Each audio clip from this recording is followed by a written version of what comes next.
زبان دیگه هم داریم زبان دریه. همین زبانی که من و شما داریم صحبت میکنیم مال مردم خراسان بزرگ بوده بله مال اون مردم بود و تا 3-4 قرن اول هجری هم صفاریان، طاهریان، سامانیان که حکومت سیاسی هم اونجا بوده این زبان در واقع رسمی کم کم شده، ولی در تمام نواحی ایران هنوز نیومده. یعنی در مرکز، غرب، شمال و جنوب غربی ایران هنوز به زبان پهلوی یا به زبان تبری صحبت می‌کردن. سبک‌شناسی جلد اول ملک الشعرای بهار رو میتونید نگاه بکنید. نمیدونستن فعلا زبان دری رو، ولی حکومت سیاسی اونجا بوده تا قرن 5 نمیدونستن.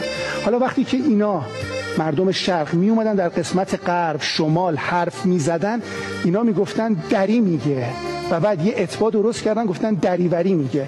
چون اونا نمیدونستن اینا چی میگن، بعدن آرام آرام تو سطح ایران